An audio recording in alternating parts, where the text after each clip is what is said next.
Cowboy, I wonder if this fight has gotten personal for you. The man's out here riding horses, trying to take your gimmick, man. Is this getting personal for you? O Cowboy, essa luta virou pessoal pra você. O cara tá aí, tá andando a cavalo, virou pessoalmente pra você? Ah, cara, ele tá num esporte que não é bom pra ele não, né, cara? Que vida de peão é meio brabo. Ele mostrou lá pra galera que não sabe mexer com isso não, mas se levar isso pra dentro do octógono, ele tá enrolado.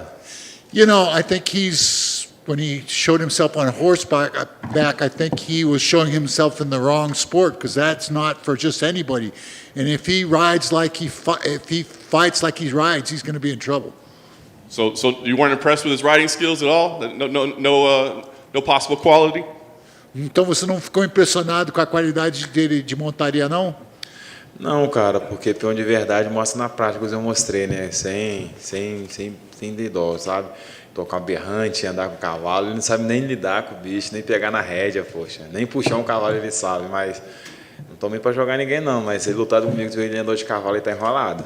No, you know, I'm not here to judge anybody. You guys saw how I used the horn. He doesn't even know how to use his reins. He doesn't really know what he's doing there. So like I said, if he comes fighting like he horseback rides, he's in a lot of trouble. All right, well, you definitely beat him in a rodeo. Let's talk about in mixed martial arts. What do you think about him as a fighter? What do you think about his skill set?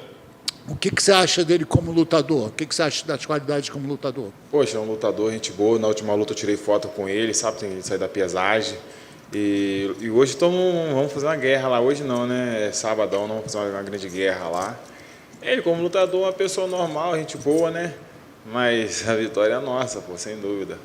Yeah, I like him. You know, he's a good guy. We even took some photos last fight after weigh-ins. I like the guy. He's a good fighter, but you know, when it comes to fight, I'm going to win. Obviously, he's moving down in weight class this time around. Do you think that changes anything in terms of what he'll be able to accomplish in the cage? Ele está descendo de peso. Isso, você acha que isso vai mudar alguma coisa quando chegar no octágono? Com certeza, né? Ele lutar na categoria de cima, de 8'4", vai lutar no 7'7", é uma categoria bem como dinâmica, né, cara? Eu já estou nessa categoria faz tempo. E, poxa, não sei como é que ele tá, né? Mas espero que ele esteja bem para fazer uma grande guerra, porque vai ter guerra, com certeza. Yeah, you know, coming down to welterweight, it's a more dynamic division. I've been here for a while. He's coming down. I hope he feels good, because I want to put on a great fight. We'll see. You've had kind of a rough stretch of setbacks lately, but it's been against very, very talented fighters. But I wonder, does this feel like an important fight that like you absolutely have to win? Você teve alguns atrasos, pegando lutadores bem bons. Essa luta você considera que você precisa ganhar? Com certeza, eu preciso dessa vitória muito mais do que nunca. Sabe que a gente fica meio chateado, que a gente perde, mas faz parte do jogo, né? E essa vitória para mim é muito importante para minha carreira, para minha vida. Yeah, I need to win this fight. It's really important for my career, for my life. I mean, sometimes we lose. It's part of the game, but this time I need to win. And you know, I guess not giving away the game plan, but there seems to be a clear path to victory, and that Kevin has struggled with his takedown defense. So, I mean, do you see this as a fight that, while you might want to entertain and be on the feet, it would be a lot easier just to take him down and dominate there? Bom, o caminho para a luta, para você ganhar, parece bem óbvio. Como ele não tem muito bom defesa de queda, esse será o caminho para você, ou você vai ficar mesmo na trocação? O meu mestre me passou aqui para mim sair com ele na porrada e sair mesmo, mostrar para ele que a bagaça de 7-7 embaixo é mais difícil para ele, entendeu? E vamos sair na mão, o negócio é sair na mão, entendeu? Então eu estou pronto para sair com ele na guerra, na mão mesmo, e é isso. Yeah, the coach says that, man, we're going to bang. I mean, like I said, it's a more dynamic division, and I want to bang. Last thing for me, I guess, you've always been in entertaining fights, but I wonder what's the main priority here. Is it to go put on another entertaining cowboy-type fight, or is it we just got to get the win at all costs? Você sempre foi um lutador divertido, mas nesse caso é mais importante fazer uma luta divertida ou mais importante sair com a vitória? Cara, com certeza sair com a vitória é o ideal, é o certo, né?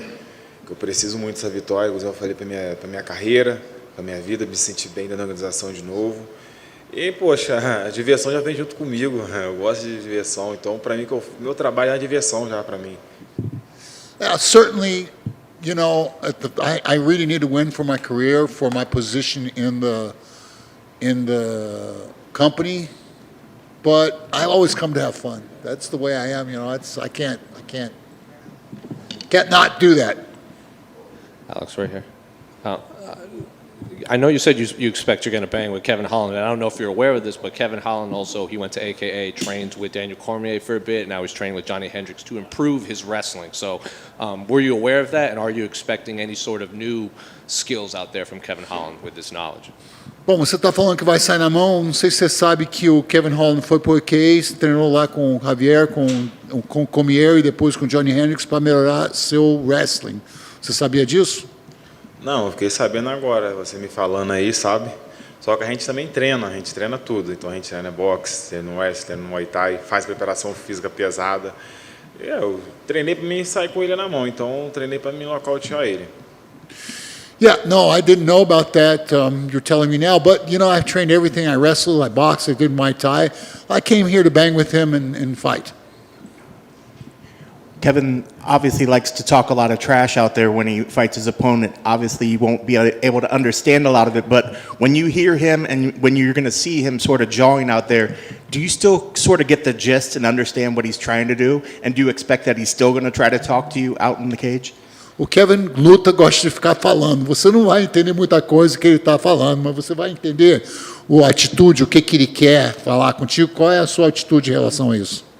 Poxa, ele ouvir as lutas dele, ele fala mesmo, fala pra cacete, mas eu não vou dar ideia que ele vai falar não, bicho. Vou sair com ele no braço, espero que ele esteja pronto para sair no braço, não para ficar falando.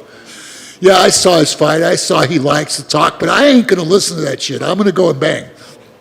And Kevin's making the move down, but what are the biggest things that will seem different in Kevin? Will he lose power? Will he gain cardio? What are you sort of expecting from this version of him coming down at a lower weight? O Kevin está descendo de peso. O que você espera dele descendo de peso?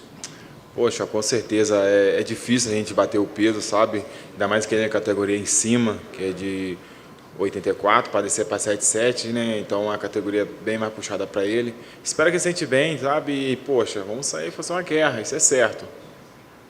Yeah, cutting down from 84 is not easy. Making this weight cut's not easy, but I really hope he feels good so that we can put up a great fight. And lastly, for me, his last couple fights, he's had losses, and now he's made this move down here to try this. Do you think he's going to come in fighting with a lot of pressure on his shoulders as well? And do you think he's maybe going to fight differently because he maybe is feeling that pressure? E, bom, ele também vem de derrotas. Você acha que ele vai lutar diferente nessa divisão? Ele desceu nessa divisão exatamente por causa disso. Você acha que ele vai lutar diferente por isso? Poxa, eu não sei o que ele quer, inclusive já me perguntaram já. Eu acho que ele quer ser dono do cinturão de 7-7, mas é bastante difícil, é uma categoria bastante disputada e dinâmica, né? Mas, porra, agora ele me pegou, cara. Espero que ele se sente bem, porque eu tô pronto para sair com ele na mão. Yeah, it's like I said, it's a dynamic division. I know that he aspires to title, but I sure hope he feels good because I feel great. Best of luck. Alex. Fazer em português aqui, Alex. Aí, português. Vai lá, pô. Alex, o que eu queria saber primeiro é o seguinte, atravessando essa fase aí no seu camp, teve algo que você fez de diferente para lidar com a pressão? Não falo nem do camp em si, mas para lidar com a pressão de não ser uma boa fase. A gente, poxa, porque já tem muito tempo na organização, né? Porque muitas pessoas não davam nada por mim. E hoje eu estou aqui já, vai bastante tempo na organização já. E a galera gosta de ver nossas lutas, né? E, poxa, para me lidar com isso, a gente tem que cada vez amadurecer mais, né? Porque cada vez que passa, vem essas molecadas mais novo, acontece altos e baixos na vida de todo mundo, no pessoal, né? E, poxa, inclusive meu mestre, meu empresário me pediu para me treinar mais fora, eu treinei muito no Pedro Riso, agradeço a galera lá muito, sabe? Me ter ajudado, me dado o espaço lá. E, poxa, cada vez mais a gente vai se limitando e aprendendo mais, cara. Né? Porque a pressão sempre vai existir, a gente tem que saber lidar com ela. O pessoal fala, né, que ou você vence uma luta ou você aprende, né, que na derrota se aprende mais. Tem alguma lição em especial que você tirou dessas últimas 3 lutas? Alguma aprendizado? Minhas últimas, não deixar para o juiz, não duvidar de si mesmo, sabe? E mostrar para todo mundo que você tá ali nem à toa. Você tem grande potencial, tá no meio dos melhores. Show de bola. Para finalizar, então, falando da luta em específico, tem algo que você possa adiantar, sem revelar a estratégia, obviamente, tem algo que você possa adiantar onde seria, para essa luta em específico, onde você acha que você pode conquistar a vitória? Eu sei que tem a questão do wrestling dele, tem a sua trocação, você costuma dar show, mas para essa luta em específico, algo que a gente pode imaginar o caminho da vitória? Cara, é igualzinho, ele é grande, mas não é dois, sabe? Já lutei com uns caras grandes também, não vai ser o primeiro e não vai ser o último, tenho certeza disso. E o caminho, cara, pra vitória é sábado, vocês vão saber, cara, porque eu treinei pra me nocautear ele, pra me trocar com ele o tempo todo, sabe? Porque a gente luta 15 minutos, mas a gente treina horas e horas todos os dias. E, poxa, a minha estratégia, cara, é nocautear ele, vocês sabem, né? Dar meu grande show, ganhar por ponto.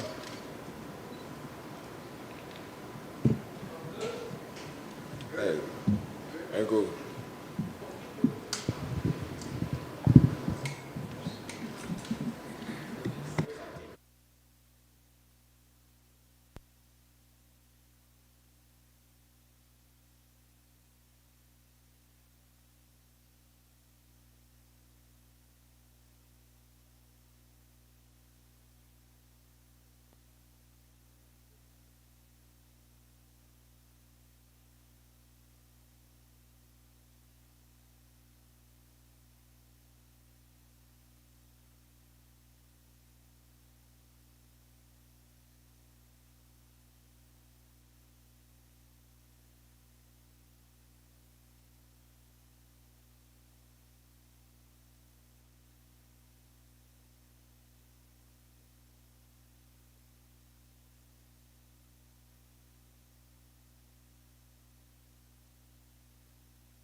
free. Can I have this?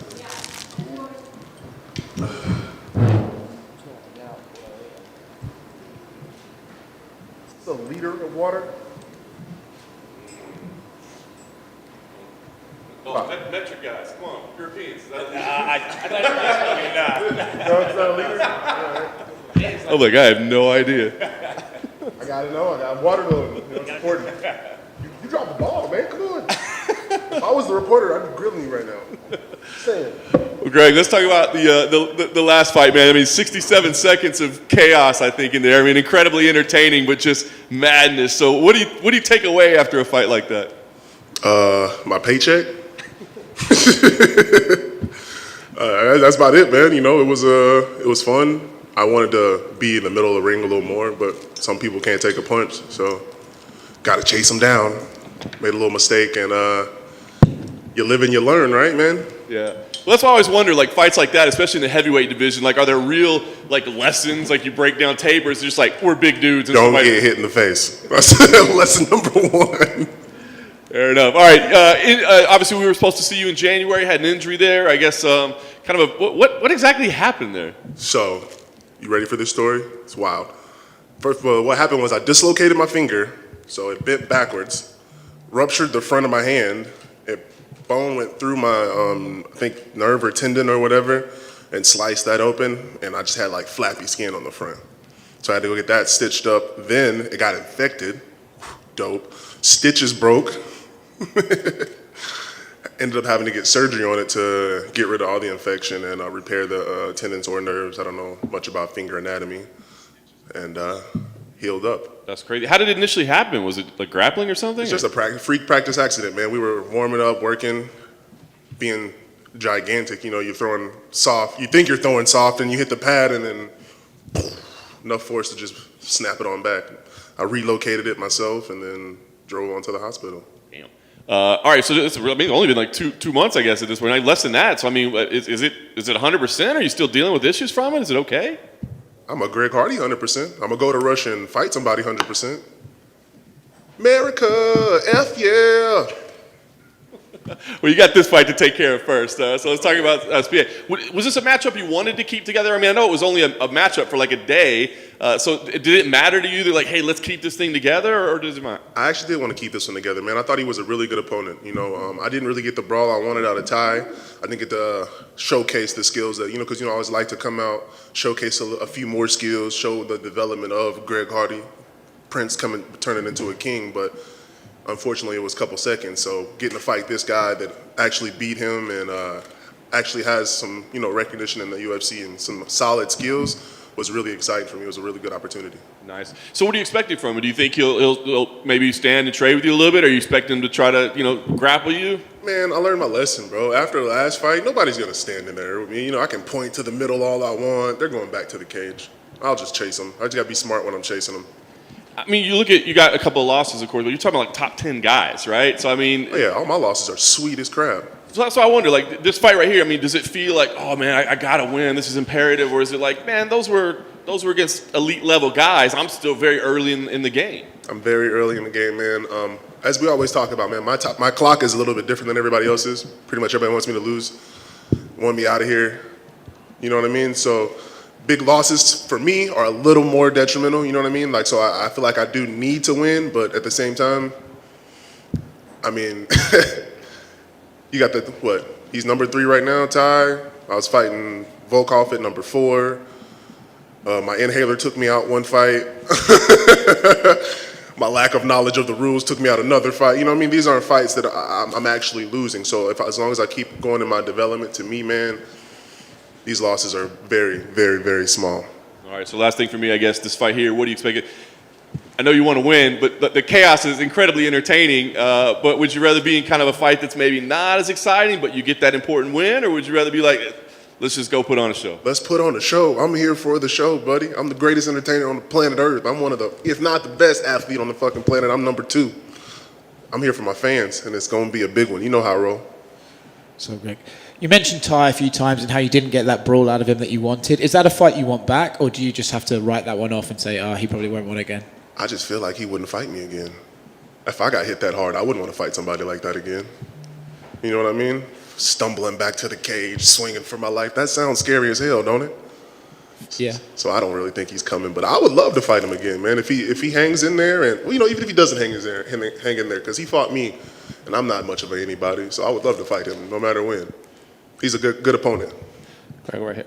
What do you make of this upheaval in the heavyweight division right now? Francis is on the shelf for a bit. Ty all of a sudden catapults himself in the top 5. So what do you make of all this change at the top of this division happening? Francis Ngannou could do whatever he wants. He's a champion. Second he became a champion, I stopped talking trash because he's got the hardware. There ain't nothing you can say, in my opinion and in my book, coming up through many leagues with many great players and fighters. But Tai Tuivasa coming up, man, it's cool. It's the nature of the heavyweight beast right now, man. The division is kind of thinning out. We got a lot of big dogs retiring, moving away. So I think it's going to keep happening like that. I think, you know, maybe G. Hardy slides up there. And other than him being a big old crybaby liar, talking about he axed me out, I think Tai Tuivasa deserves to be up there. And he's put on a hell of a show for you guys consistently. And the last time we saw you, you were also calling out Deontay Wilder. Now Francis Ngannou saying he wants to go fight Tyson Fury. Yeah, it's happening, bro. Yeah. I'm coming. After this fight, we're definitely gonna try to pursue some boxing. Still doing MMA because that gold is in my mind and in my heart. But Deontay Wilder, I'm not ready for Tyson Fury yet. But Anthony Joshua, I would love to get in there and slap them boys up. So what do you even Big Baby Miller, man. So what do you make of the Fury Dillian White fight coming up? I don't think it's gonna be much of a fight, right? I mean, I like Dylan. I just, you know, the man's calculated, dude. He's been, and just what he's had to come back from, coming from a person that's had to come back from a lot, his mental is a whole nother game. If you thought him coming up from that punch from Deontay was crazy, I think he's got a whole lot more in the tank. So you think Francis is biting off more than he can chew when he calls out Tyson? Tyson Fury wants to fight Francis too. Like, what do you make of that? I'm telling you, Francis Ngannou can do whatever he wants, big dog, and it's gonna be the same way when G. Hardy gets the belt. You can't tell me ish now. So imagine me with a belt, man. Like, that man is. Did you see the transformation from the fight before Cyril to Cyril? And you shouldn't question anything. Anything's possible with that guy right now, and I feel like he's that elite level athlete like myself. So keep your eyes open. Greg, do you think that down here? Boom. Do you think that an impressive performance against Serghei could possibly entice Tai Tuivasa to a rematch? I know you said that you don't think that he's going to be open to it, but I don't care what Tai Tuivasa thinks or does, other than like see his hygiene guy about spitting in his drinks. So I don't think about it. Doesn't concern me. What I am concerned about is this win catapulting me up into another bomb opponent. I like to, you know, push out another five fights in 1 year, maybe do 6, break my record. But speaking on Tai, but you're a competitor through and through, and Yeah. surely you'd want to get that one back. Oh yeah, I mean, being a competitor as a young man is a little bit different than being a competitor as an old man. I'm a very dangerous, very skilled, very athletic person, and with that comes understanding it's a fight. It passed. Like he said, like you either learn or you move on. But my goal isn't to fight Tuivasa. My goal is to win the belt. My goal is to be one of the most dominant heavyweights in the world, and I'm on the way. So you wouldn't do a shuri after the fight to try, like, kind of call him out? I'll slap a shoe out of his hand. That's how I'm feeling. Cheers, man. Hey, Greg, right Totally here. redeemed yourself for that question too. Hey, Greg, back here. Greg, I heard about this. Is it correct you came in to fight week over 290? I am 295 right now. How the heck do you make 265 by Friday morning? Same way I did the last 10 times. Y'all thought I was lighter than that? So for the world to know, I walk around at 310. Your boy is not a small guy. We packed up, sexy. I'm the biggest, fastest, most dangerous man on this planet, but Thank you. Greg, at the back over here, mate. oh dang, is there ladies in here? My bad. Sorry. You've been at American Top Team for a while. Did you ever have any problems with Colby yourself? What's up, bro? It's been a minute. It has been a minute. What's up, man? Sorry, go ahead. No, I was just saying, bro, did you have any problems yourself with Colby, or did you ever see any drama unfold yourself? If so, how did it affect the general energy in the gym? So, phase 1 of that question, I'm a black zillion now, no longer with the American Top Team, but phase 2, while I was there, I'll put this out because I can say it because I do what I want. Nobody can fight me, stop me. Colby Covington's the man, bro. He's the nicest, coolest, most genuine guy I ever met. He helped me, gave me words of advice. The sickest things he ever told me was, stay ready, stay in the gym, be humble, stay calm, stuff like that. And, same with Masvidal. So everybody keeps asking me, I don't choose sides because I think they're both phenomenal dudes, man. They've never shown me anything different. You mentioned that you thought that you were the number one athlete, but then you also said, well, maybe the number two. Who would be that number one if you did relegate yourself to number two? It's either my coach, Jason, or I don't know. But I wanted to, be politically correct. I don't want to come out here like some arrogant superstar wearing Versace glasses, calling himself a prince. Oh, damn, that's me. So, yeah. Oh, those Versace, those are nice glasses. Too late. Nah, I'm messing with you. Man, there's a lot of good people out here in the world, and there's a lot of good athletes out here in the world. And I do like, as y'all know, giving credit to the people that have earned it. So I'm not going to say that I'm the best if we haven't competed against them. But if you hearing this, show up. Try me, test it, push-ups, sit-ups, whatever, running, jumping, every single sport in the world. I'm that guy. I'm him. You had also mentioned, you had talked about either maybe other people, other fighters in the UFC and stuff. You said that you felt like others want you out of here. Have you heard actually that, or is that just something that you tell yourself, like, these guys don't want me here? I mean, have you heard words actually? I tell myself that everybody loves me and I love them back. The reality is, from what I've heard, internet, face-to-face, F. Greg Hardy. He shouldn't be in the league. Famous words, Jay Glazer. Don't let him in. He won't be any good. Trash for the sport. And, my response has always been, of course, America, F yeah. I do what I want. So that stuff drives you. It puts you. That's not extra pressure on you. That's fuel for the fire. Oh man, I'm the super soldier, bro. Like, I'm having a great time. I'm entertaining my fans. I'm entertaining the hell out of y'all. It's been a great back and forth for 3 years. I love it, And if they're hating, that's their. I've always said this too to my man earlier a long time ago. If you're hating, that's your right as an American citizen. That's why we so tight over here. You can hate me if you want. You're allowed to do it, and I'm not going to hate you for it. It's amazing. Thank you for watching. Buy the ticket, though. Best of luck. Yes, sir. Mic drop.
Right, so obviously, main card, big pay-per-view, fans back in the building as well. I mean, big fight here. I guess what's the feel for you right now? It's pretty much the same as always, and the whole week has been amazing. The lead up to this fight's been amazing. I'm blessed to be here. It's good to see all y'all here, a lot of familiar faces. So, y'all do a big part of giving the fans what they want to see. So I got to thank y'all as well for having me here today. Well, we appreciate that. But as you've progressed through your career and the lights start getting a little brighter, does it feel like bigger each time? Or as you said, does it still feel like any other fight? It feels like any other fight in certain aspects. You know what I mean? Because when you go in there and all this shit goes out the window, and you get that same feel of a fight that I've had since I fought people at the bus stop, when I was a kid. But now, when I go through these processes, it feels like a religious experience. And it is just, I feel an overwhelming sense of purpose and passion for what I'm able to do And I just feel so blessed to be here, and I'm so happy to be able to be healthy enough to put on a show for y'all, and I'm so happy that people really want to see me. I feel appreciated, and it feels amazing. Talk about Edson as an opponent. Obviously, he's been around the game for a long time. Is this somebody that you used to watch? Is this somebody that you could say you were a fan of watching him come up? Absolutely. I mean, the coolest thing about Edson, I think, from I've seen some of them embedded videos, is he's got 2 kids and a wife. I mean, I think that's amazing. That I dislike nothing about the guy. I've watched tons of his fights. I like who he is. I like how he fights. And, it's going to be a great fight for everybody, I was going to say, knowing that you have that respect and admiration for him, does that make it easier or tougher to punch him in the face? Well, he's going to be trying to do all sorts of stuff to my face. So, I respect him till the end, but we're going to battle it out, brother. And it's going to get ugly in that cage. Yeah. But, I wish nothing but good for him in life.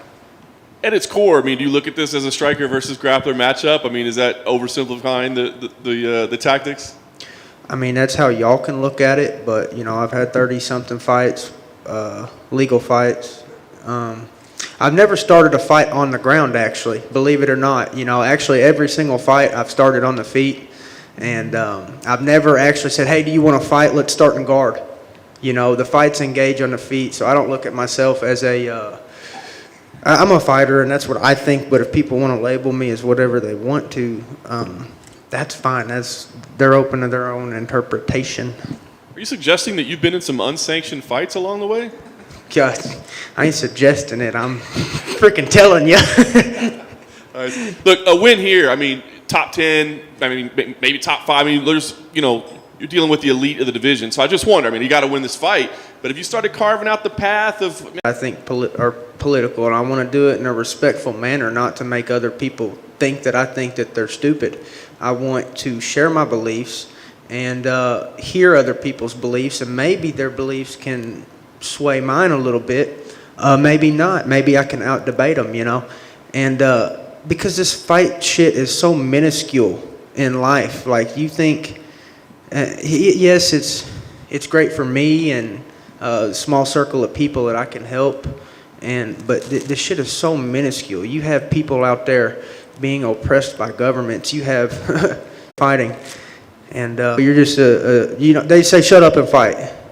You know what I mean? Well, you know what? If you don't want to hear that shit, turn off the TV and watch the fight. You don't got to watch my interviews. Then turn them off then. If you, instead of telling me to shut up, why don't you just stop listening? Because there's a lot of people that agree with what I'm saying about some of my political views, and I'm happy to talk about them and debate about them. There was some wise dude way back in the day. It was either Socrates or Plato or Hippocrates or somebody, but he said, if you do not partake in your government, you will be ruled by people who are stupider than you. And that's what he said. Now, it was give or take a couple of words. Paraphrase. It's paraphrased. But if we, the people, do not choose and are not active in conversations about what's going on in our government, well, then these idiots are going to control everything we do, and we won't have a say in it. So, yeah, I'm political because these people control me. And then you want to tell me that I can't talk and I have to shut up and fight and I can't talk about... No, I'm controlled completely by the government. I'm controlled completely by the value of the dollar because I get paid in dollars, okay? I don't get paid in pure gold. I get paid in dollars. And so I have a say about, in my opinion, I have a say about political issues, so... Well, Saturday night, it'll be the minuscule part of your life that we'll be focusing on. I know you kind of said it's going to be bloody, it's going to be messy. I guess, is that what you're expecting when you play this thing out? Is this a back and forth, kind of a brawling battle? Or is this a fight that maybe you can go in there and do something quick, surprise them, dominate them? I don't know what's in store in the future, but I'm prepared for either. Bryce, right here. Yes, sir. This is your first fight under the Venom gear, right? Are they getting you your camo shorts? Yes, sir. I sure do. I got them, and I've really got to thank God, and I've got to thank Hunter Campbell, because you wouldn't believe the power of prayer, brother. About 3 weeks out from this fight, Hunter Campbell was saying, we can't do it. There ain't enough time. Venom, their factories are shut down. My whole family was down on their knees praying. I was down on my knees praying. I had people in my inner circle praying. And then about 2 weeks out from the fight, or a week out, I called Hunter Campbell and I said, listen, brother, we can make this happen. I know we can. There's a guy in Nashville that can do it. And I said, you're missing out on a huge demographic. And Hunter Campbell, we were laughing and joking, and he said, you know what? Let me make some calls. I'm going to see what I can. And it wasn't a guaranteed, but after that phone call with Hunter Campbell, I knew that it's going to be able to happen. So I'm so blessed and I'm so happy. Thank you, Hunter Campbell. Thank you, Dana White. Thank you, Venom. And thank you for all the people that pulled these strings and got this shit done for me. What is the MMA scene in Arkansas right now? I know Ben Parrish made a bit of noise in Bellator. He got really popular. He's obviously credited you for the scene. So what is the scene of MMA in Arkansas these days? Ben Parrish is like a brother from another mother. Great fighter, and we've known each other over the years. And really, the MMA community out there is pretty small, but kind of everybody knows each other. And I care what those people think about me, and I think very highly of them. And it's pretty cool to have that camaraderie amongst people. Before his last fight, he said he was bringing his quote-unquote heavy hitters to the crowd with him just in case there were crowd fights. If he won, are you bringing anyone with you to this fight? Sounds like I don't got to. Sounds like they're all showing up there. And them people ain't kidding, brother. I mean, there's, people really support me back home. And, I mean something to them and they mean something to me. So it's an honor to be here. He said he believes the most crowd fights in MMA. Like after his fights, people in the crowd would try to fight him if he beat a hometown fan. Have you fought anyone in the crowd after one of your fights? No, that's why I get the hell out of there. And he ain't kidding, brother. Yeah, we've seen the fights in the crowd. I've been looking. There was one time I was walking out of the lobby, and this whole storm of people, like 14, 15, I don't even know. There's a shit ton of people. Just like it was like a storm of people just goes past me, and they're throwing punches, they're biting and spitting and throwing, and it's just like boom, right in front of me. And that was at Minglewood Hall in Memphis. It's like the shit you see in this sport. Y'all probably wouldn't believe some of the shit that I've seen. You'd think I'm exaggerating it. Have you managed to have much studio? Bryce, down to your left here. Oh, what's up, brother? Thank you. Have you managed to have much studio time during your training camp? Yep, my trailer is my studio, my car is my studio. So when I'm going to the gym and chilling, that's now when I'm actually. You're talking about the music, right? Yeah. I do go to a guy named Kev, the Joker, and my buddy Dylan Johnson has also helped me out. But I very rarely go to the recording studio. I do most of my. It's kind of like the comparison of how much time I spend in the gym training to actual the amount of time in the cage. Like imagine the cage is the studio, like with the professionals, with Kev there editing. Most of the time it's training. It's in my trailer, in my car, when I'm by myself rapping, working on that. So very little time is actually spent in the studio. And other than yourself, who do you think is the best rapper in the UFC or in MMA in general? I don't really know, and I don't like being compared to other UFC rappers because it's like, who cares? I don't want to be compared to a UFC rapper. I want people who don't even know shit about the UFC to recognize that I can rap. I don't want people to just say, oh, well, he's only good at rapping because he's been a successful fighter. I want people who know nothing about fighting or care nothing about fighting to be reached by my music. And that's the goal of it, is to connect with people, regardless of the fight. Take the UFC out of it. I want my rap to reach people. Cheers, man. Thank you. Thank you. Hey, Bryce, just at the back over here, bro. What's up, brother? What's up, man? A lot of people think politics should stay out of sport, but considering you're not one of those people, I just wanted to get your thoughts on the whole Russia and Ukraine situation. Here's my first thought is I'm not going nowhere to fight none of these wars for these politicians. I'm staying at home, and when the war comes to Arkansas, I will dig my boots in the ground and I will die for everything I love, and I will not retreat. If this country's invaded and everybody's saying, well, we gotta evacuate, we gotta leave, I will not. I will dig my boots in the Arkansas soil and I will fight for the people that I love, for the land that I love, and the way of life that I love. But I'm not going overseas to fight. I don't know what's going on. to be honest, brother. I really don't. There's so much stuff, and I don't think nobody knows what's going on fully. There's been so much political corruption in that area. You got Biden and his son making a shit ton of money off of and using our tax dollars to bribe their people. That's treasonous, in my opinion.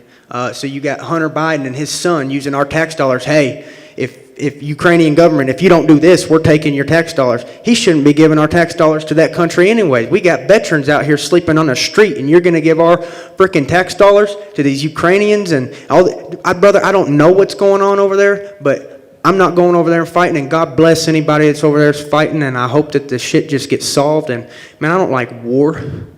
You know what I mean? I don't want people dying and all that stuff. I don't want to be, but I don't know what's going on. There's so much stuff that I think that's corrupted that we just don't know what's truly going on over there. And I pray all those people are safe, and I don't want none of that. You know, I have no control over that shit, and I don't really know enough to talk about it too much. But thank you for asking. Thank you very much. Bryce, you mentioned at the beginning of your time with us, thank you for taking time out of your day, staying humble. You're on the main card, putting music together. You're here with the press conference.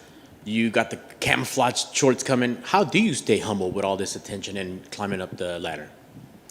I would say my relationship with God has just been really important in my life, and I've felt more spiritual in the last year of my life than I ever have, and it's just an amazing feeling. So all the good stuff that you see coming out of me is a product of me letting God shine through me. Thank you, sir. Good luck on Saturday. Thank you, my brother. Bryce, one more. Can I ask you your thoughts on the main event? Who you think's going to win between Colby and Jorge?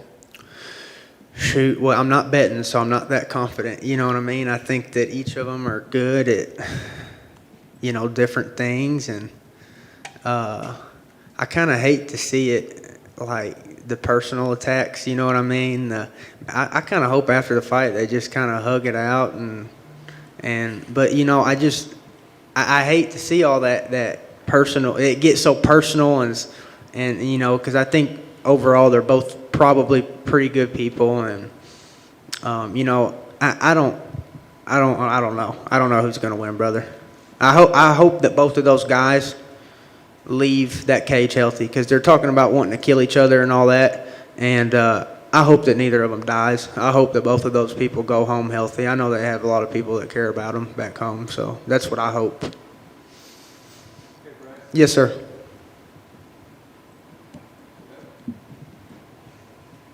I was going to say, you've been obviously making your way, still undefeated. When you look at fights like, for example, Volkanovski and the Zombie, you see Max Holloway up there, like, are you getting to that point where you're imagining what it's going to be like when you get to those fights yourself? Absolutely, brother. You have to envision all this stuff for it to come true. If you don't believe it and envision it, it's, you know, nothing's ever done if you don't think about it first. If you don't see it happen, and everything you do, you think about doing it before you do it. So absolutely, my brother. Thank you. Thank you. All right, thank y'all very much. Appreciate you.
Well, listen, man, talk about it. I mean, 3 wins, 3 finishes. I mean, you got quite a run going on right now. What's the feel for you? You know, it feels good. I just want to keep that streak going. Yeah. Despite, I mean, the success, right? You only got to fight once last year. So I kind of wonder, like, it feels like in one hand you're like in the best run of your career, but on the other hand, I'm sure one fight wasn't great for you either. So I guess how do you kind of see things right now? I want to stay more active this year. I learned a lot of patience being in the UFC, not having to fight like 3 or 4 times a year like I was on the local circuit. It's helped me grow and develop a lot as a fighter, and you know, I showcase it every time. So what has been the focus? Since you haven't been able to compete, you haven't been like in full training camps. What has been, I guess, the focus during the time off? Just getting better in every aspect that I can. Grappling, striking, however, mentally mainly. Just staying strong and learning how to manage all this time and just take in everything as it comes. I guess happy that time is ending though now, and it's time to fight again. Yeah, it's time to get back in my office. Nice. What do you think about Jamie as an opponent? When you got this matchup, what do you think about it? Jamie's a tough opponent. He's good, pretty well-rounded. He's pretty durable from what I've seen. He comes forward a lot, likes pressure. He likes to strike, but he also grapples. So it's going to be a good fight. Featured spot on ESPN, right? Like that's kind of the lead in. There's, I mean, does that feel like kind of a responsibility, I guess, to set the tone for the pay-per-view? Yeah, it feels good. You know, I always set the tone. I always have an exciting fight. As long as my opponent isn't boring, you know, I'm going to put on a show. So that's why I wonder, like on paper, this looks like it could be a lot of fireworks, right? So, I mean, do you go in there and brawl with this guy, or do you go in there and you try to maybe be a little bit more technical because he does like to brawl? You know, we'll see how it goes. Like I feel like I'm gonna have the better hand wherever the fight goes. So if we get into some crazy exchanges, you know, it'll be fun. If I can keep it technical and just stay long the whole fight. So we'll see. It just depends on how I feel fight night. Nice. Full arena again. Is that something that, I mean, does that affect things? I know once you get in there, it's just a fight. But I mean, being in a full arena again, is that exciting for you? Yeah, it's always exciting. I like having the fans there. It doesn't affect me like fight night, like as soon as I'm in there, like I'm zoned in. But you know, it's nice like after the fight to like interact with the fans. I know you had to sell some tarantulas, but do you have any with you this week? Or? Nah, I didn't bring any. I wanted to, but you know, they made that little rule, so I left them at home. I was gonna say, how do you travel with those things? Dude, they're super durable. You could, as long as they have water, they're good. They can go like months without eating. Just carry them on a plane or what? No, I drive. Oh, okay. I'm in SoCal, yeah. It's only like a 3-hour drive. Just drive, cruise through. Nice. All right. Well, I guess last thing, what's ideal for you? Like I said, you got this winning streak going. You know, is it about going on and just keeping the win streak going, or is it about going and putting on, you know, a bonus winning type performance? I mean, what kind of fight do we see here? Like I think every time I've got to finish, I put on a bonus performance, you know, and I didn't get them yet. So I'm not worried about that. I just want to keep winning at this point, you know.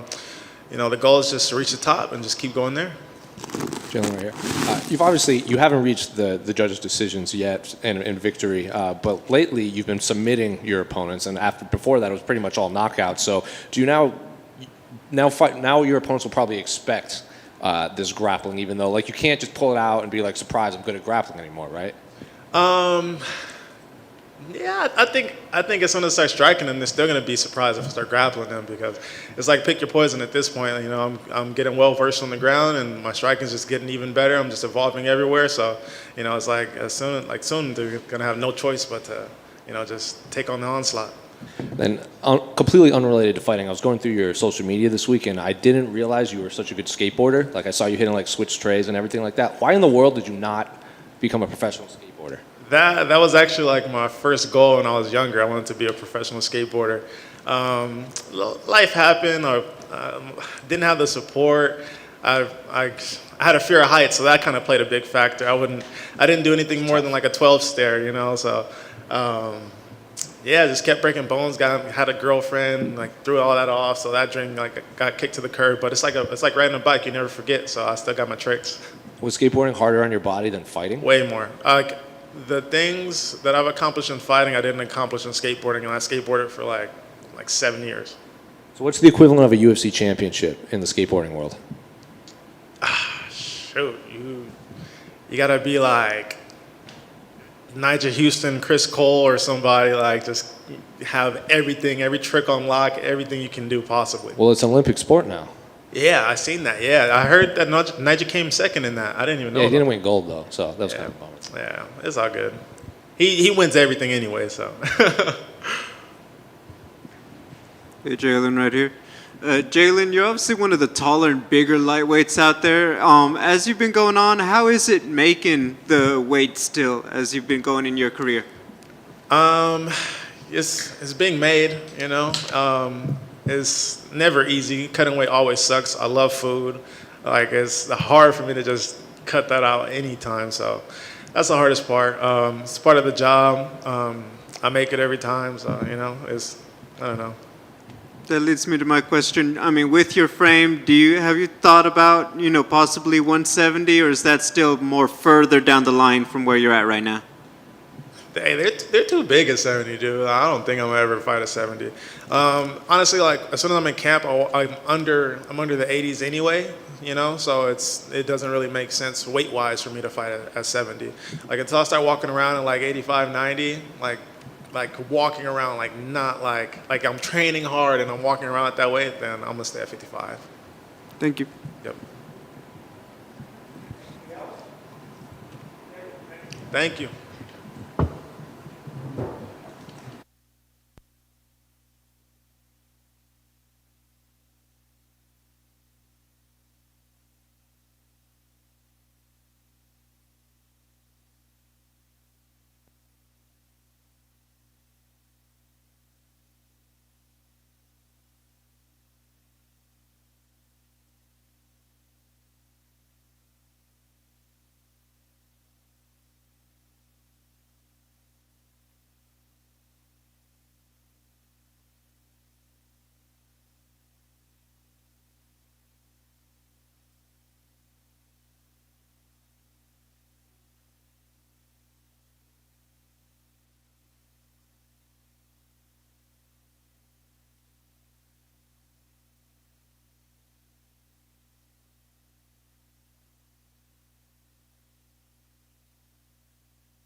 Well, it's obviously a great fight last time out, but I know you didn't get the result that you wanted in it. But what did you take away from that fight? Man, that fight's hard, man. Hard for me because I know I'm much better than that guy, you know. But it's over, you know. I'm on this game for a long time. I know you can win, you can lose, but it motivates me a lot because I know it can be much, much better. That's why I'm here. I'm ready to get my W. I like it. I was wondering, I mean, at this point in your career, can you still take lessons? I mean, are you still learning things from fight, or have you seen everything at this point? No, I still learn every single day. That still motivates me because, like I said, I still learn every single day, not only in the training, but in the fight too. And the most important, when you learn, you get better. And I'm really feeling better every single day. Nice. Now they give you an undefeated opponent on his way up. What do you think of Bryce as a fighter? Had you been watching his career? He's a great fighter, you know. He's undefeated. He's a great fighter, you know. He's young, hungry. It's motivates me a lot because, like I said, I was in UFC for a long, long time, and still have opportunity to fight against the best guys in the world. That's making me very, very happy. Do you enjoy it, or do you kind of dread it that they give you these young guys, right? It's these young, hungry guys. They want to beat you so they can make a name for themselves. Do you like that, or do you wish you were facing maybe more veteran fighters? No, I love that. I love that. And I think the most important, I love fight. I really don't worry about, you know, young or older, you know, motivate, blah, blah, blah. I love fight. Doesn't matter. Whatever UFC give me, I was very happy because I really love my job. He says he doesn't want to be called a grappler. You know, he's a fighter, and he doesn't think it's just his grappling. What do you think? Do you see this as striker versus grappler, or do you think he can stand with you a little bit? Man, it's MMA fight, you know. That's what I learned on this game. You need to be ready for everything, you know. And that's how I was training super hard for this fight. I was, you know, training my strike, training my grab, my wrestling, everything. And yeah, I feel great. I'm very excited. Fighting in front of a big arena again, big crowd, right? Big pay-per-view event. Is that still exciting for you at this point in your career? Yes, of course. It's different when you fight, you know, in front of the people. And I'm very motivated, especially for this one, because my wife is going to be here to watch me. And very excited, very, very happy. Is that a little nerve-wracking for her when she comes to watch you fight? Does it make her nervous? Or? Yeah, no, she always comes. Me and my wife were together for 18 years. And she always comes, but she got pregnant, have a baby. When my son born, he stopped. And she stopped. But she's mom come to help her. She's mom's going to be here with the kids.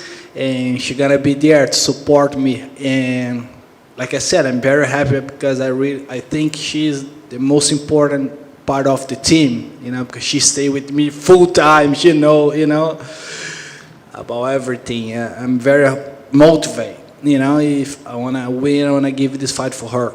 Nice. Last thing for me, I guess, what's the goal here? I mean, is it just winning a fight, of course, but I mean, do you feel like you need to send a message that, hey, I still belong here? You got to do a highlight reel knockout to show you're still capable. What's the goal? I really believe I don't need to prove nothing for nobody anymore, you know. I was in UFC for a long time. I fought against everybody. Whatever UFC give me, I fought. I'll always make weight. I always, you know, do everything right. And I don't need to prove nothing. I think just one more fight. I want to get my W. I want to give my best there, like always. That's it. So right here. At one point earlier in your career, you were the undefeated young fighter in the UFC, and then when you faced your first loss. So what was the biggest difference in mindset approaching your next fight before being undefeated and after your first loss? In MMA, because I was starting kickboxing and Muay Thai. I get undefeated in kickboxing and Muay Thai. When I switched for MMA, I was like, okay, I know how to feel when I lost, you know. But yeah, when you're undefeated, it's different, you know. You think you are the really best guy in the world. You think nobody in the world can beat you because you beat everybody put in front of you. But the world's not like that, you know. It's not many people is under 50, you know, retire under 50, not many people. And yeah, it's gonna be good to put the first loss on his career. Son's still playing baseball? Sorry? Is your son still playing baseball? No, my son, he stopped with baseball. He play flag, like American football. He love it. And the season stopped. Now he's play soccer. And a couple of days ago in his school, somebody asking, I think the teacher asking him, he said it's gonna be I wanna be a soccer player. So do you think this one will stick? Because I remember a few years ago you said he was into jiu-jitsu, and then he quit jiu-jitsu to do baseball, and now he's quit baseball to do soccer now. He do everything. The guy asked me today about him, about my son, and I said, I don't know what he gonna do in the future, but one thing I know, he's gonna be athlete, for sure, 100%. Because he's 7. If you see him, the other kids at the same age, he's taller, stronger, faster. He always have advantage for you know, and he's gonna be athlete. I wanna be on his side, support him. Edson down here. In January, I believe it was Year or you know, this one day it's gonna be over. Made me think about and enjoy every moment. That's what's here. I really enjoy every moment. Enjoy the weight cut. Enjoy everything because I know one day it's gonna be over. Edson, sorry, go on. okay. And I was about to say, like, I know obviously you meant to land the kick on Terry, but what was your initial reaction when you actually connected flush? I was very happy. I was like, okay, thank God, one more knockout, it's over, the fight's over. That's what I was thinking about. And after that, I was thought like, oh man, I think that's gonna really change my life. I really believe when I signed in the UFC, when that knockout really changed my life. You know, there are a lot of people have no idea who's Edson Barboza, but if you talk about that guy, like, oh, you remember that guy, the spinning kick? Oh, I know. You know, it really changed my life. You're on a card with a massive main event between Jorge and Colby. I'm curious, how do you see that fight going, and do you have a preference as to who would win that fight? Sorry? Who do you think wins the main event? Jorge Masvidal. He's my teammate. He's representing American top team. Want to fight, go straight to the locker room to watch the fight because it's going to be a great fight. I'm very excited for the main event. Is that how everyone at American Top Team feels because of Colby and because of all the things he used to say there? I can't say for the people from the American Top Team, but I want to be there to support Jorge Masvidal for sure. Edson, tudo bom? Vou fazer em português aqui bem rápido. Primeiro eu queria falar da luta em si. Você vai enfrentar um atleta invicto. O quanto que a sua experiência pode ser fundamental nesse sábado? Isso conta muito, né, cara? São muitos quilômetros rodados, né? Então acho que vai fazer diferença ali, cara. A experiência que eu tenho, toda a bagagem que eu tive de lutar contra os melhores do mundo na categoria de cima, agora eu estou tendo a oportunidade de lutar na categoria de baixo. Vai pesar, cara. Acho que ele vai sentir isso e vai ser uma das coisas que vai me impulsionar para essa próxima vitória. Sobre o casamento de estilos, né? Como você acha praticamente todos os tops de duas categorias? A gente vê um cenário parecido com o dos Anjos também, e alguns outros lutadores, o Charles, enfim. Esse cenário não é o mais comum e usual hoje em dia. Muitos lutadores optam por um diferente estilo de gerenciamento de carreira. Sim. Você já pensou, já foi uma opção para você gerenciar a sua carreira de forma diferente?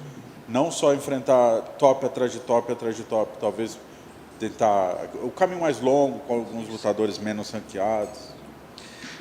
Então, cara, eu amo lutar. Eu acho que uma das coisas que muita gente fala que eu fiz errado na minha carreira foi lutar contra qualquer um.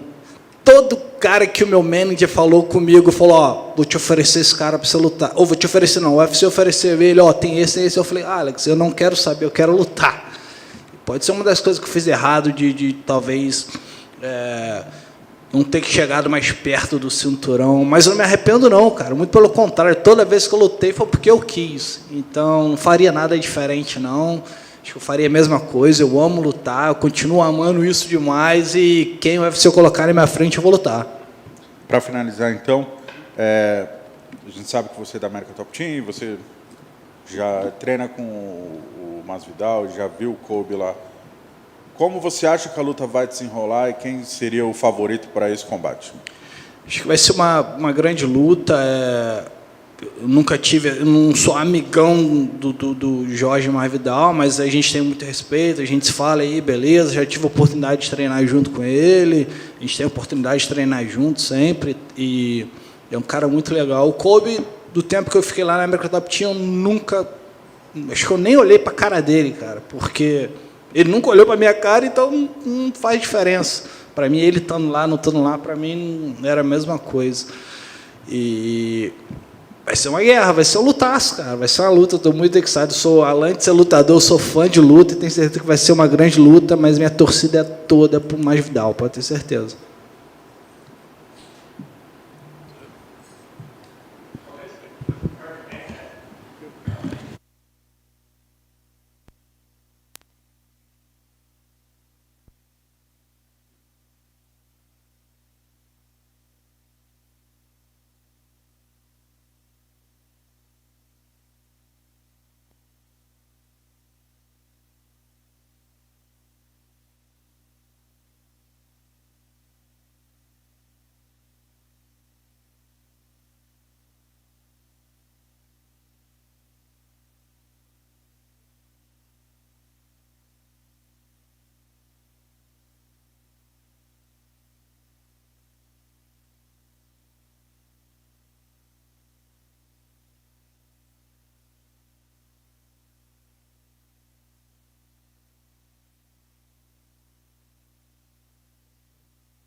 Colby, it's another massive fight in your career, another headliner, $6 million gate. We're hearing huge attendance, maybe top 10 all time.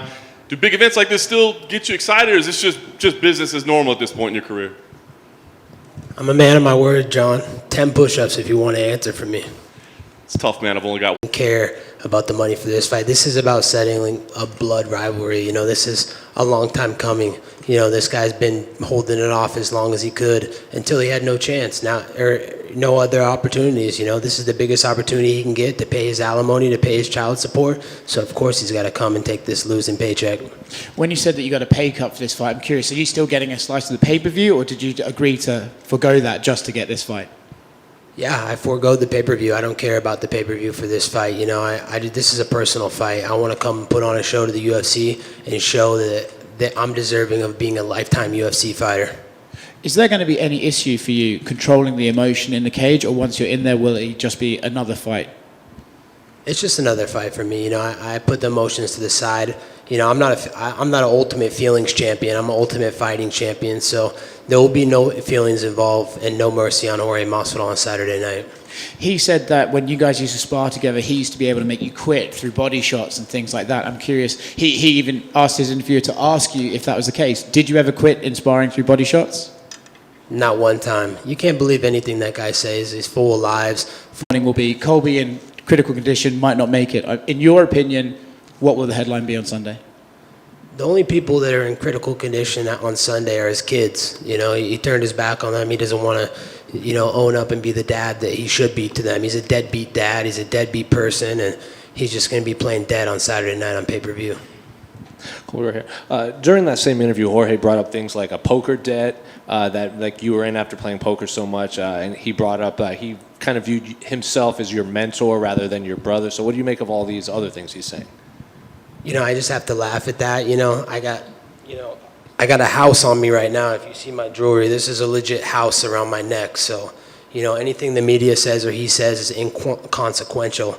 You know, there's no truth to it, and it's just more lies. You know, you can't believe anything that guy says. He says he was going to the White House to you guys. How many times did he go to the White House? You know, what did he do for Donald Trump? Donald Trump doesn't give a shit about him. You know, he just used him to get the Latin vote. So, you know, no one cares about George and all his lies and manipulation. He's a thief. Look at him. He went to jail twice for grand theft. The guy's a thief. He's a backstabber. The guy's the biggest piece of shit on planet Earth.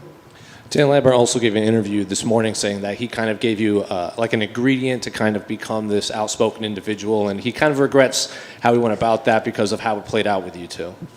Man, I didn't take Dan Lambert for a liar, but, you know, I still respect the guy, but he's definitely lying. That had nothing to do with Dan Lambert. I decided to make that decision on my own. You know, after Singapore, he never told me going into my fight with Damian Maia that I needed to do something to change something, because the UFC was going to cut me. They said no matter what, going into that fight, they told Dan behind closed dours, hey, we have no use for Colby. You know, he's not entertaining. He doesn't draw tickets. So no matter what he does in the fight with Damian Maia, we're not going to re-sign him. Dan never told me that. He didn't tell me till after the fight. But I went out there and took my destiny in my own hands, and I created something bigger than life. I think on the countdown you also said because of your quote-unquote good lifestyle choices is what leads to your incredible cardio. So specifically, what do you mean by these good lifestyle choices? Yeah, I live the life every single day. You know, you don't see me in the club, you know, partying every weekend, you know, living this lavish lifestyle.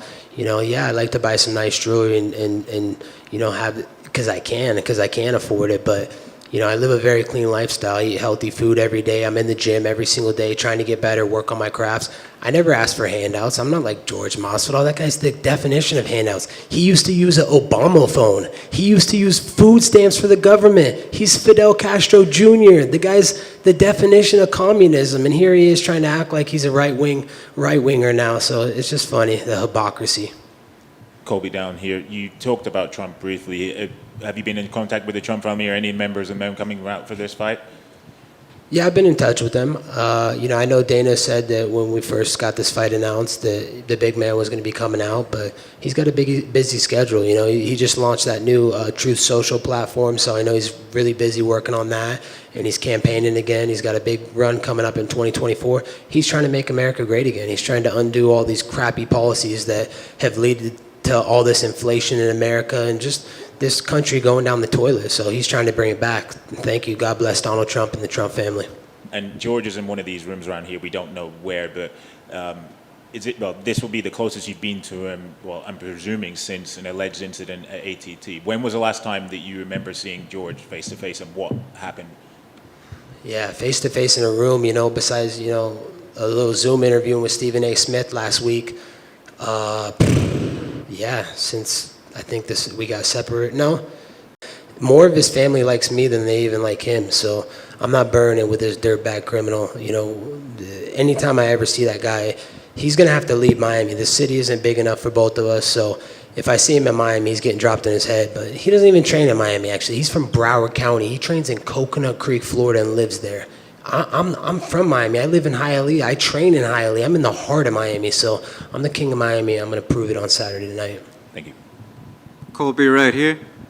Colby, everyone's obviously wondering about, are these guys going to be able to keep those emotions in check? What's going to happen when the cage door closes? Can you explain as best as you can, when you guys are in there, the ref says go. What do you think is going to be going through your mind when you're finally face-to-face, could throw hands with Jorge? A lot of violent intentions. I'm going to inflict a lot of pain on this guy. He's talked recklessly, and just a lot of lies and trying to make me look like the bad guy and trying to make put himself in a positive light. So I'm just going to inflict pain on him. I'm not going to think about, all the emotions and all the energy and, our past. I'm just going to think about the present and the moment and putting that guy in his death chair. When people talk about rivalries, some of the best ones are the ones that force their opponent to overcome their insecurities. Are there any that Jorge brings out in you that you've had to overcome? No, not at all, because nothing he says is true. It's all lies. So, I'm just being myself. I don't care what you guys think of me. If you think I'm the bad guy, if you think I'm the good guy, Saturday night you can be the judge of what kind of guy I am. In terms of the welterweight division, it's looking like Kamaru Usman's probably going to take on Leon Edwards. Obviously a big win here. You still get to stay in that conversation to get back up there. Who do you think wins in that coming fight? I have no idea. I could care less who wins. I'm just worried about my business on Saturday night and handling another personal beef, with Dustin Poirier next. That fight needs to happen. He's talked too reckless in the media now. He said it's on site, and the last time he was talking to you clickbait merchants, he was saying, I'm not going to fight Colby in the octagon where there's finances on the line. I'm going to fight him in the streets, and we're both going to go to jail. So it's funny because, it's very ironic because he talks about being a family guy, a good guy, but he wants to fight me in the streets and potentially go away from his family. So Dustin Poirier has all these stipulations to fight me. I just have one stipulation. My one stipulation is he lets the world watch and enjoy themselves. Dustin, like you do with Connor when he's in bed with your wife, Jolie, you little cuck. Colby, do you care about big fights as opposed to winning the title, or is it just what you can talk about with the UFC in terms of what they offer you? It's just about being the biggest and best fights the UFC has to offer, There's a reason they call me the people's champ. I want to put on the best fights for the people and the most exciting fights and just do good business for the UFC. I love being a UFC fighter. I have tremendous respect for this company and what they build. So I want to, repay the favor by just putting on the biggest and best fights of what the fans want. Thank you. Colby at the back over here, bro. I was just wondering if you can talk to me a little bit about why Cesar Carnero is a perfect fit for you now.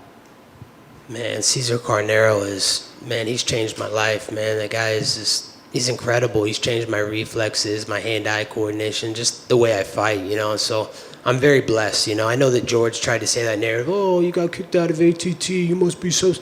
What do you mean? I upgraded. I got a better gym, and George forgets to leave out the facts. He got kicked out as well. We both got kicked out.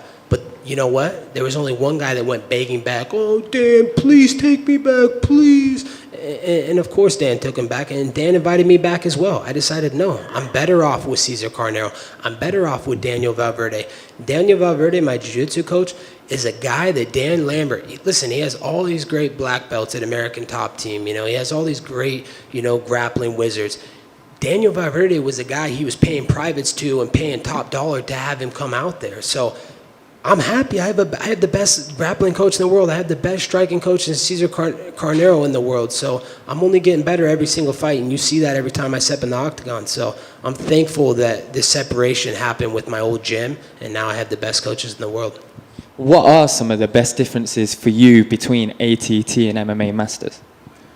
Just getting personalized attention. Before, it was just I was in a team setting. I was training with a bunch of athletes, you know. The focus wasn't just on me. And when we're at this stage in my career and in these big main event pay-per-view fights, I should be getting that personalized attention, you know, where we're just focusing on game planning on each and every fight that we're taking. So I never got that before.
Pay-per-view headliner, $6 million gate, all these things. I mean, do you still get fired up about stuff like this as something special, or is this is just business for you these days?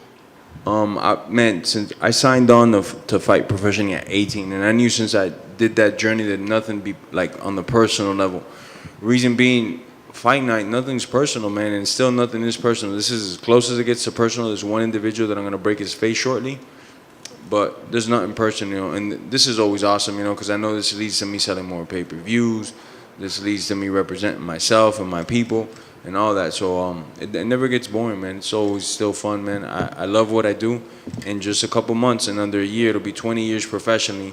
And this is something you can fact check online. You can have the Instagram fact checkers go fact check me. I've been fighting now 20 years professionally very shortly, you know. So I love what I do. I wouldn't be doing this if it was just for the money or just for the interviews, you know. Yeah.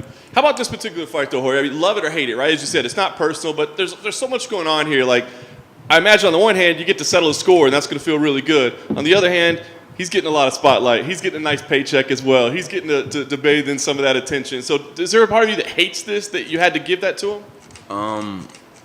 You know, not only do I fight for a living and I get to punch people in the face, but every once in a while I get to punch somebody in the face that I really don't like, and I get paid for it. So on that end, I love it, you know, that he's like the worst selling pay-per-view performer in the whole division, and I'm gonna just upcrease his namesake, you know. But at the same time, I'm gonna send him to the hospital, Ben Askren style. So what's it good? And anyways, he doesn't get pay-per-views, so it's really like a lose-lose. He's gonna get his flat fee and all that, but he doesn't get pay-per-views. So it's like, fuck you 3 times, you know.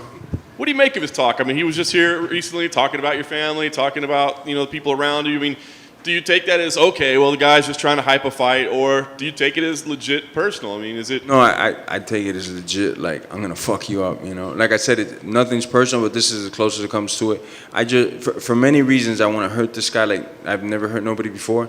When he's talking about my kids, there's kids, religion, people's wives. I think that's beneath us. Let other people, other sports do that. We don't need to do that.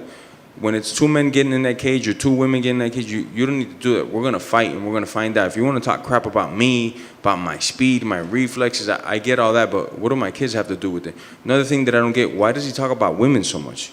Every chance he gets, he attacks Amanda, attacks Joanna, or any of these fighters. And I think I figured it out. There's some doctors that we've been talking to. I think he's going to have a sex change, and then he's going to go on over and start fighting women maybe, because, as he says, he's just building a pay-per-view, you know? So maybe that's what he's doing. So he's a very interesting character, a lot of flaws in his head, and I can't wait to straighten him out. Tactically speaking, obviously, we know you guys spend a lot of time training together, so I do wonder, what advantages do you take out of that time together? I mean, is there something that you know about whether it be psychological, whether it be about tactical, whether it be about, his approach to things. Is there anything that you take out of that time that you had together that you can use? I've never quit on a session, right? Like when me and him go, I've never quit, no matter how much. If it was a wrestling session, no punches involved, and he just beat me up wrestling, I never quit. He's quit when we're going strikes, and from body blows and stuff like that. He's gotten upset, taken his gloves off, walked out of the cage. He's had to have the coaches talk to him and say, hey, man, it's just training, relax, you're getting a little bit too heated, just get back in there, it's all good. I've never done that, I'll take my ass whooping like a man, and I'll give my ass whooping like a man. Like I've said in numerous interviews, he could be an all right hammer. That he could do. He can never play the nail role. And as soon as things don't start to go his way, man, he quickly unfolds. It's a snowball effect. We've seen him. You'll see the facial expressions he makes when things ain't going his way. Well, Woodley Alves wasn't giving in to him and put him in a little guillotine before he could even sink it in tapped, It's just, it's the nature of the beast. He's a good hammer, but never a nail.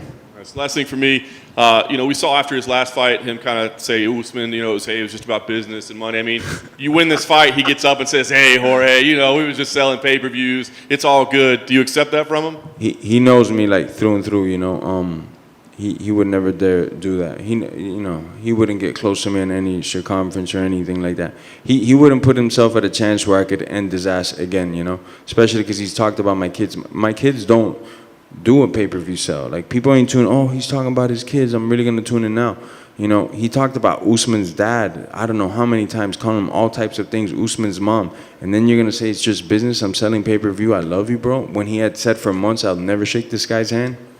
That shows how much of a coward he is, what a snake he is, bro. He'll say whatever and whenever. And then when the light's on him, when it's time to be a man about it, he does what he does. I can't respect him in any way, shape, or form, man. And kind of like Ben Askren, like I don't care for Ben Askren. And if Ben Askren we're in a place and he says something to me, then shit, we could either fight or not. If he's cool, I'll be cool, or we could fight. But with Colby, it'll always, for as long as we both live, will always be a problem. Just because he mentioned my religion, just because he mentioned my kids. And I think for future generations, I don't want the 10-year-olds that are going to be in this sport taking over in the future thinking that's how you sell pay-per-views. Because, again, I say he is the worst-selling pay-per-view guy. Even with all his antics and talking about everything under the sun, doesn't sell no pay-per-view, so obviously it doesn't work, Jorge, do you look at Colby now, and from that guy who used to live with you, do you even recognize him, or is he I don't know, man, what to tell you. He's just as shitty as he was then, and he's just a little bit more personified for the TV. It's a little bit more glorified for the TV, how shitty he could be. I'm sure he left everybody here with a bad taste in their mouth. You guys don't have to all agree at once, but fuck, bro, nobody could stand the guy, It's just bad antics after bad antics. Then after that, when he's in the corner, the UFC was going to cut me. The UFC was going to cut me, so I had to change my whole persona. You're still not selling no fucking pay-per-views, bro.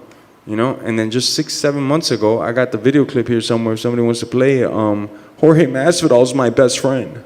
Jorge Masvidal's my best friend. You ain't never heard me say that on tape. But what happened, man? Because 6, 7, 8 months ago, he was saying I was his best friend. What happened, bro?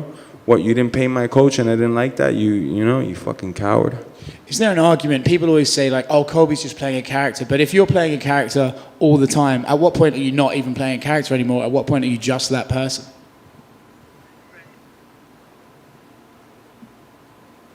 Or is my best friend? Or is my best friend? Or is my best friend? What the fuck? That was like 8 months ago, bro. What the fuck is wrong with you, bro? You ain't never heard me say that on video. Why was he saying that? Because I was already a household name, a star. So he's just trying to align himself with that. Ask him any question about Trump policies or anything that Trump changed or didn't change and see what the fuck he tells you. He can't tell you shit. He just wanted to tie his name to something that was fucking going up. Whether people loved him or hated him, he's like, let me attach my name to that because I could get some fame with that. The guy's a fucking complete chameleon, bro. Last one from me. You sometimes specifically mentions like, he couldn't handle it when I went to the body in training, or he couldn't handle it when I put the pressure on him, he would break. But he never seems to say specifics as to why he can beat you. He just sort of says, I'm going to go in there and smash him. Is that because there was no occasion where he had a strategic advantage over you in sparring? When he first came up, so the goals between me and him started to become far and few in between. When at 55, he'd always want to go, always want to use me for his training camps. I remember for the Damian Maia fight, perfect guy to help him out in a way, to do a couple things like Damian was me, because I fought with Maia and I could, try to emulate Maia in certain situations, half guard sweeps, things like that. Wouldn't want to go with me. I'd show up to practice, Mike, I'm ready. You told me today I was going to go with Colby. Yeah, but Colby says he doesn't want to go with you today. Or other strikers that he was fighting, once I was at 170, didn't want to go no more. I was like, I wonder why, man. Because I used to take those ass whoopings like a man when you beat me wrestling. Now that I got a little bit of weight on me and I could give it back to you, you don't want to go. And I always knew since then, coward. Right here. We were talking with Colby right before you came out here, and he was talking about his lifestyle choices compared to yours, and he brought up the fact that you used to use like food stamps, and then referred to you as Fidel Castro Jr. and brought up communism and stuff. So I'd like your response to that. I don't get the question. He said, I'm Fidel Castro Jr.? You see what I'm saying? This guy will just say anything possible. Due to Fidel Castro, family members of mine died. My aunt is missing a tit because she tried to cross over from Cuba to Guantanamo Bay, and that whole landmine, it's rigged with landmines, and her left tit is missing because she is crossing over. She hit a landmine and exploded. So for him to say that is just for one thing, to get an emotion out of me, to get the newspapers.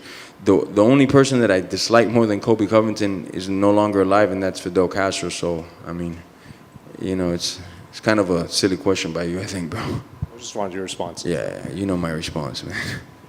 Jorge, en español una, todos sabemos la importancia de la amistad para un latino, para un cubano. ¿Cómo tú definirías la traición de Colby Covington a ti en lo personal? Yo lo defino como, en primero, le puse un cuchillo a mi entrenador, no le pagó lo que él dijo como hombre que iba a pagar. En segundo, empezó a hablar de mi hijo, de las exes mías, de mi religión al constante. Eso es lo único que él ha hecho para vender el pay-per-view. No hablar de él y cuánto él está entrenando y las cosas que ha hecho en su vida para mejorar como un atleta, no. Hablar de mis hijos, hablar de mi estilo de vida. Yo puedo entender todo, pero de la religión y los hijos nunca se habla. La traición es algo feo, pero por lo menos en este libro, en esta película, yo le llego a dar el final. Jorge, right here. Right over here.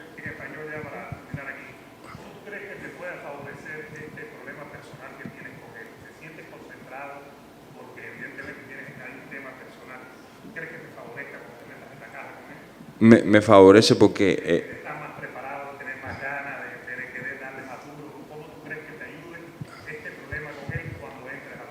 me favorece porque él al fin del día tiene miedo a las manos de oponentes, no nomás de yo, pero de varios. Él nunca le ha gustado pelear mano a mano, le gusta entrar a abrazar a un hombre, olerle los testículos, es lo que le encanta a él.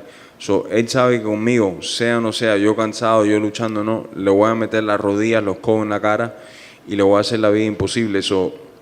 Obviamente para mí me trae más coraje, más cosas, pero a la misma vez yo soy un profesional. No puede ser, te quiero dar más duro a ti, estoy cargando el golpe más que nunca. No, yo sigo siendo el mismo profesional día y noche. Y parte de eso es que nada es personal en este juego en realidad. Él puede decir lo que quiera, pero nada es personal en realidad. Es bien cerca personal, pero no es personal.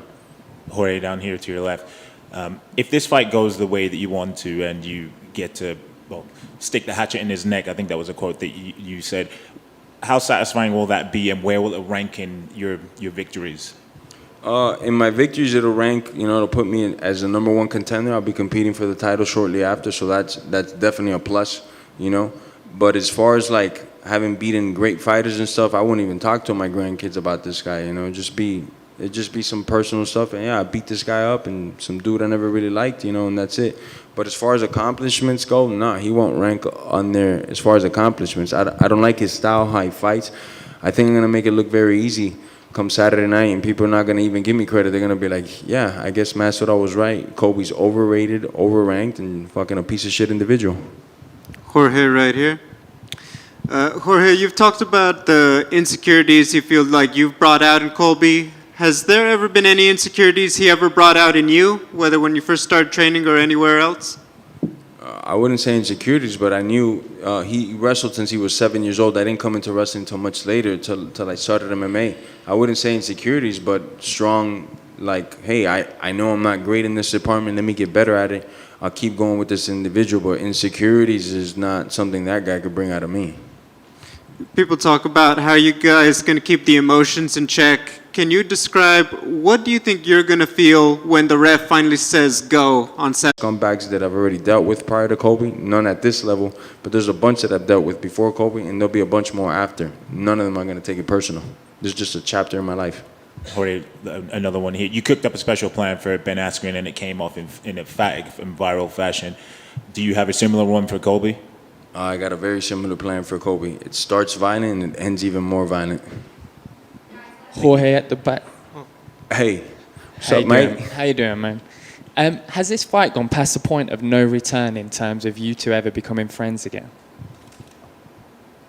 You know, my kids mean a lot to me. My daughter's 13 years old. She's like online. I can't, control her every second of the day. So she goes on the phone. She sees things like, why is this person talking about it? Why are we getting brought up? Those type of things, I'll never let that slide in my life, man. I mean, we could be both of us in a very bad situation where we could maybe help each other to get out of that situation. And I would say, nah, we both die here. Like in a sinking ship, I'm causing a fist fight right there with him, and we both die. So if Colby extends a hand after the fight, is it super necessary that you don't shake it? He's not gonna come shake my hand under no circumstances. I'll tell you the first thing why, because he's gonna be headed to the hospital. All you guys are gonna prophesize it now. Are gonna put Monday morning, Colby Covington still in critical condition, might not make it. That's all I'm trying to do, man.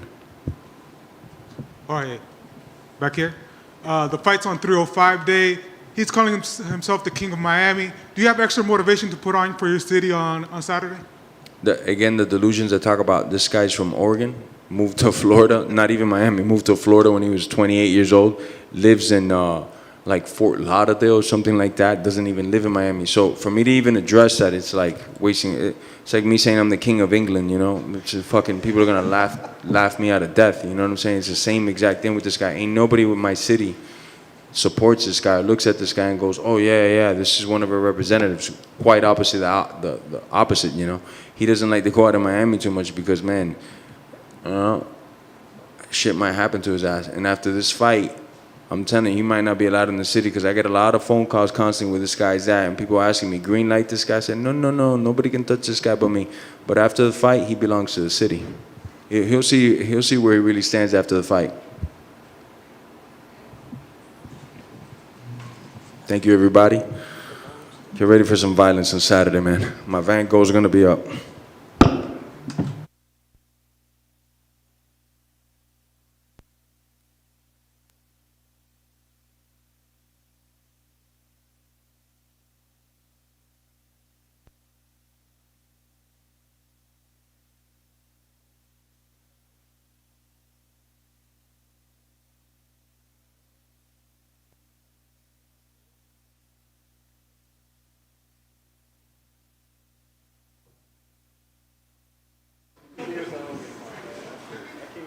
Momentum going. I was going to ask, is there any key to the difference between the start and now, like getting comfortable, or is it just, you're fighting guys at the highest level, things are going to happen? A bit of both, exactly. Fighting the guys at the highest level, I've definitely felt the growth though since that fight, and just being more comfortable in there, getting those first couple of UFC sort of jitters and fights out the way. Definitely, it just feels like a more comfortable, and I'm here to stay. Very nice. Okay, so you got the matchup with Jalin. I guess what were the thoughts? Had you been following him? Was it a guy you thought maybe you could get paired up with? What were your thoughts? Yeah, definitely thought we were going to get matched up.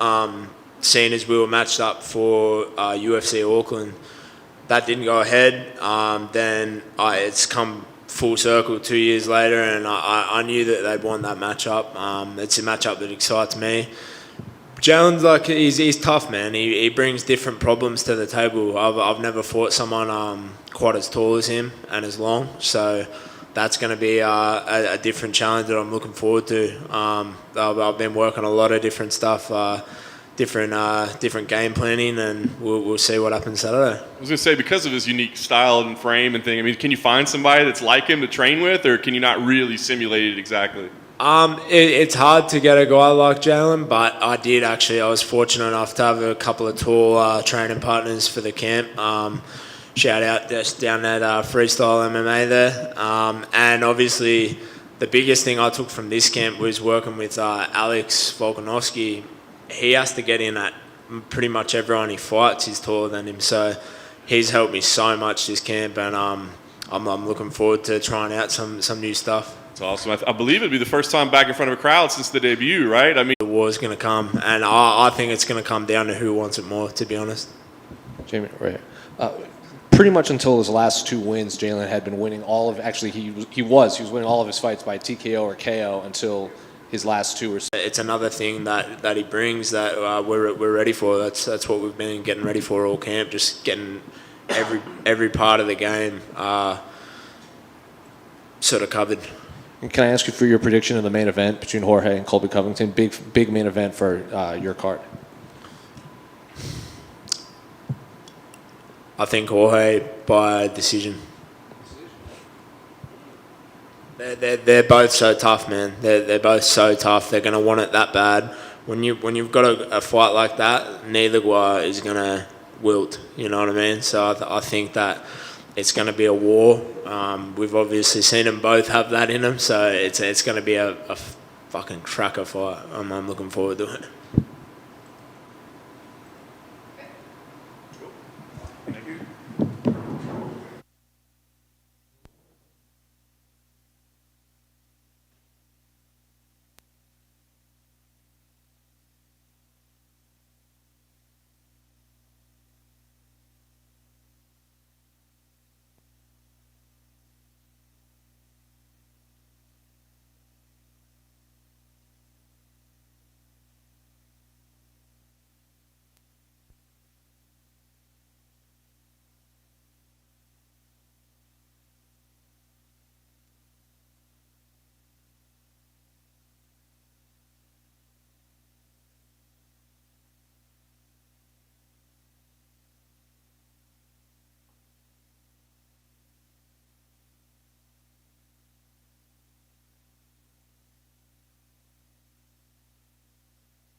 What is it? I mean, if I was probably stuck in the hotel the whole time, it probably would suck. But I'm able to move around a little bit, so not too bad. I had an Airbnb set up before I got here, so I got the video game plugged in, so I'm enjoying the trip so far. Can't complain.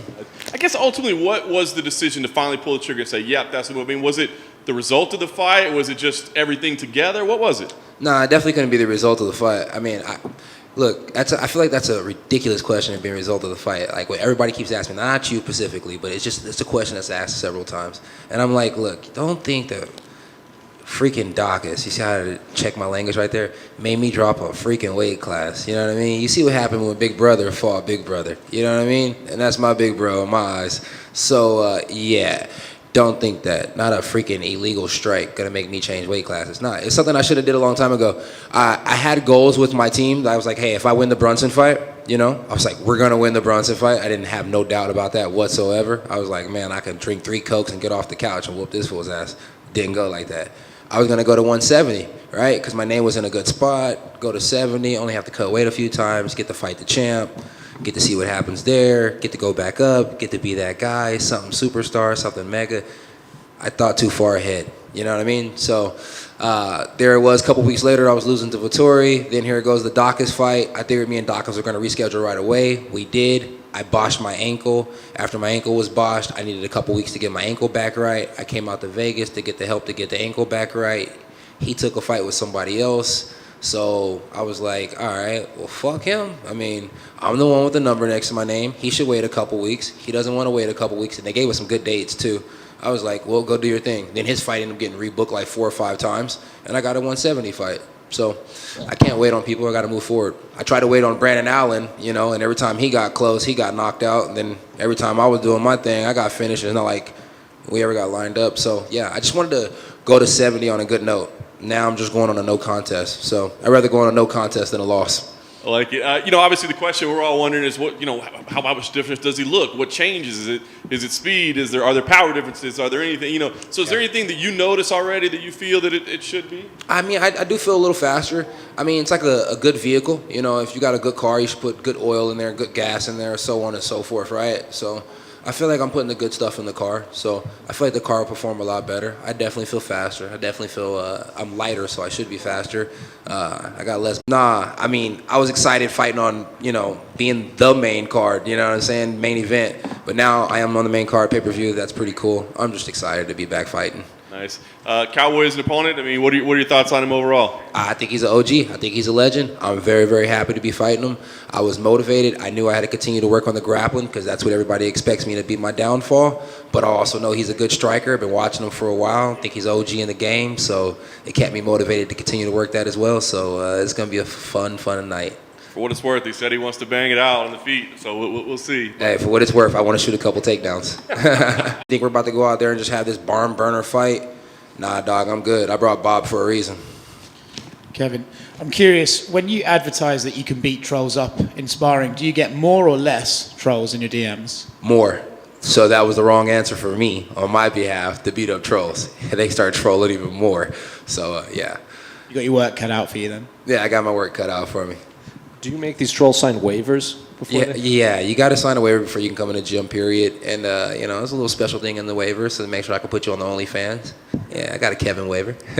And then a little while ago, you mentioned that like you're not only just fighting on the main card; it's a pay-per-view main card. You've only fought on 2 pay-per-views: your debut, and then when you beat Jacare, but that was at the empty Apex. So does that fighting in front of a crowd on like just your 3rd pay-per-view card ever? Does that add anything to it? No, honestly, I thought this was my 2nd pay-per-view ever. I didn't realize the Jacare fight was a pay-per-view. I didn't know that you know it was a pay-per-view during a pandemic like that. So.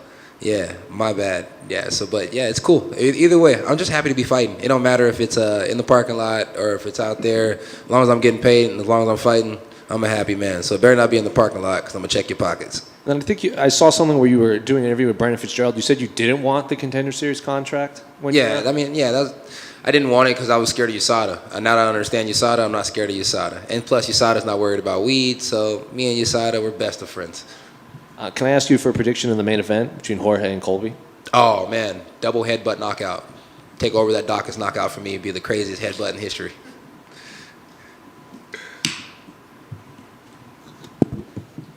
Hey, Kevin. Over here. Yo.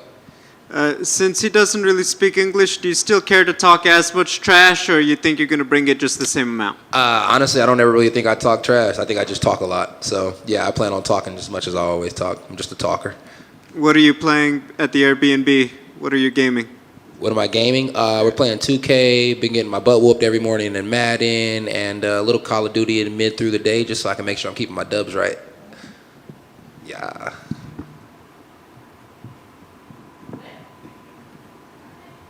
Sweet. Thanks, guys. Appreciate it. Have a good day.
Well, Serghei, the last time we got to see you compete was back in September. I know it was kind of a disappointing result for you, but I just wonder kind of what lessons you took out of that fight.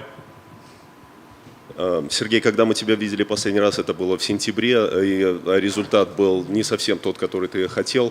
What's the question? Excuse me. What lessons he took out of that performance? Как ты улучшил свою подготовку с того времени? Что ты можешь сказать? Да, я примерно полгода не дрался, и я только тренировался, я приехал сюда в Вегас, я был тут и все это время тренировался. Посмотрим, что изменилось в субботу ночью.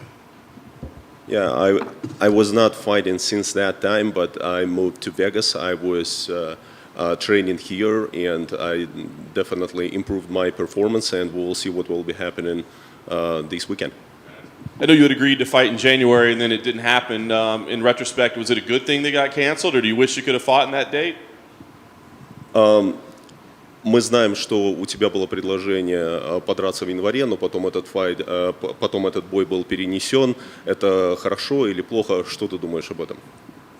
Повлияло это как-то на тебя? Как говорится, у нас все, что делается, делается к лучшему. What was happening? I see this is like a positive trend. Was it important to you to reschedule the fight with Greg Hardy, or did it matter if it was somebody else? Was this a matchup you wanted to keep together? Тебе нравится, что у тебя бой с Грегом Харди, или ты хотел бы другого оппонента? Это существенно для тебя или нет? Нет, мне без разницы. Я всегда говорил, что я не выбираю себе соперников, поэтому я здесь, я на работе, мне надо делать работу. I don't care. I can't and I would fight with everybody, and I'm not so picky in terms of opponents, whoever. What do you make of Greg as an opponent? Obviously, he's still kind of new in his career, but a phenomenal athlete. What do you think of him as a fighter? Что ты думаешь о Греге Харди, о его выступлениях? Для него это все еще новое начало карьеры. Ну, Грег большой, сильный парень с очень тяжелым ударом. Я думаю, что получится хороший бой. Greg is huge, massive, and very powerful fighter, and he has very significant strikes and punches. I see this fight will be exciting. It will be a very good fight. I guess last thing for me, he's had some pretty crazy fights. His last one was very crazy. I mean, you're expecting this to be kind of wild and chaotic, or do you think you can control things a little bit better? Твой прошлый бой был немножко такой хаотичный. Ты думаешь, этот бой для тебя будет более контролируем с твоей стороны? То есть ты будешь лучше выступать? Я надеюсь на это. В прошлом бою Том действительно очень хороший боец, и он буквально съел меня в этом бою. Он не дал мне ничего сделать, и он хорошо переиграл меня. Я надеюсь, что мне получится вернуться в лучшую сторону, чтобы я вернулся и выиграл красиво. In last fight, Tom basically ate me. He dominated on me. He was able to control fight, and he realized his game plan, and I wasn't able to do anything what I was planning to do. So this fight will be different. Sorry, right here. Greg Hardy's a very controversial figure here in the United States. A lot of people, and even in his words, he believes people want to see him lose and they'll tune in to watch him lose. Have you felt any more attention on this fight since you got matched up against Greg Hardy? Ты большое ли внимание ты уделяешь этому конкретно бою и твоему оппоненту Грегу Харди? Как и каждому бою, я обращаю все свое внимание, так как это все серьезно, я сюда выхожу не на прогулку. I'm taking every fight seriously, regardless who is my opponent, and I'm focusing on the upcoming particular fight very seriously. I believe the first few fights of your career were in the Ukraine. Do you have any friends over there that you're still in contact with, or training partners, and how are they doing over in that situation? Насколько я помню, твой первый бой состоялся в Украине. У тебя есть там, остались партнеры, с которыми ты тренировался, друзья?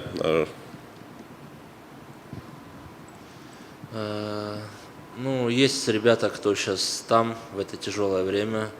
И слава богу, они живы, и надеюсь, что все скоро закончится.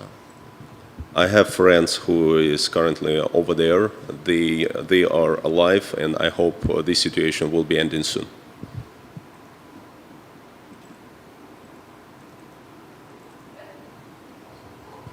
Thank you very much. Have a good day.